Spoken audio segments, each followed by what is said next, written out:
Halo anak-anak semuanya, berjumpa kembali dalam pembelajaran ya. Apa kabar kalian hari ini? Miss harapkan kalian semua dalam keadaan sehat ya. Kali ini kita akan belajar mengenai tema 2, persatuan dalam perbedaan, subtema 2, bekerja sama mencapai tujuan, pembelajaran 5. Ya, adapun tujuan pembelajaran kita hari ini, siswa dapat mengetahui bagaimanakah terjadinya agresi militer Belanda 1 dan 2. Selanjutnya, siswa dapat berlatih gerakan tari secara berkelompok. Baik anak-anak, selamat menyimak pembelajaran ya. Yang pertama kita akan bahas mengenai agresi militer Belanda 1 dan 2. Perbedaan penafsiran tentang isi perjanjian Linggajati membuat Indonesia Belanda kembali berselisih. Pada tanggal 27 Mei 1947, Belanda mengirimkan catatan yang berupa ultimatum. Isinya sebagai berikut. Yang pertama, membentuk pemerintahan sementara secara bersama. Selanjutnya, membentuk mata uang bersama dengan membentuk badan bersama yang menentukan nilai uang itu terhadap mata uang asing. Selanjutnya, menuntut pengiriman beras ke daerah yang dikuasai Belanda. Yang terakhir, menyelenggarakan kepemilikan bersama atas impor dan ekspor ya. Miss lanjutkan, pada tanggal 21 Juli 1947, Belanda melancarkan serangan serentak kepada daerah RI. Serangan tersebut dikenal dengan agresi militer Belanda 1 atau Perang Kolonial 1. Pasukan Belanda menggempur daerah seperti Jawa Barat, Jawa Tengah, Jawa Timur, dan Sumatera. Nah, guna menghadapi hal tersebut, pasukan TNI membentuk daerah perang gerilya.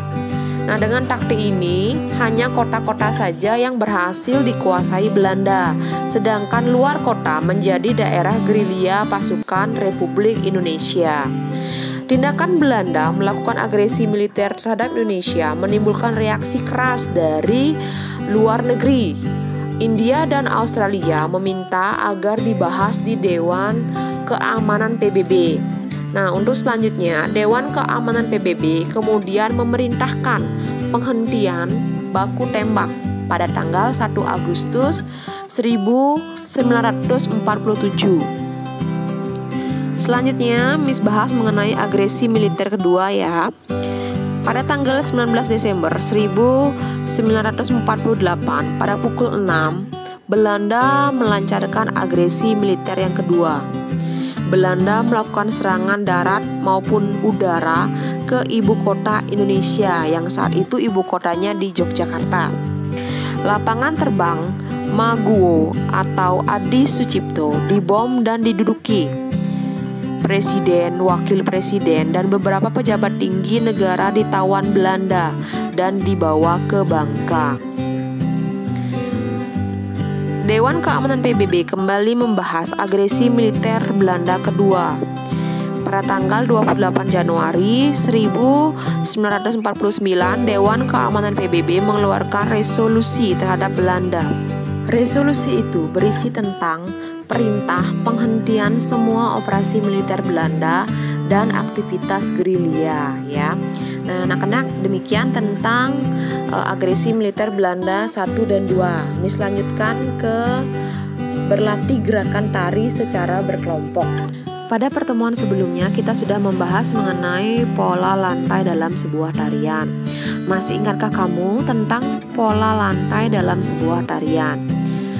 Pola lantai adalah pola yang dilakukan oleh seorang penari dengan melakukan perpindahan, pergerakan, dan pergeseran posisi dalam sebuah ruangan. Pola lantai sebenarnya merupakan teknik penguasaan panggung seorang penari. Pola lantai berfungsi untuk membuat posisi dalam sebuah ruang gerak. Nah, pada sebuah tari, terutama tari kelompok, pola lantai sangat diperlukan ya. Nah, silakan kalian perhatikan sekarang gambar yang Miss sudah berikan di layar ya. Nah, gambar tersebut berisi tentang gerakan ya, gerakan secara berkelompok, ada gambarnya dan pola lantainya ya. Gerakan ini nanti bisa kalian coba-coba di rumah ya. Ini harus berkelompok ya. Bisa kalau ada waktu senggang silakan dicoba-coba di rumah ya.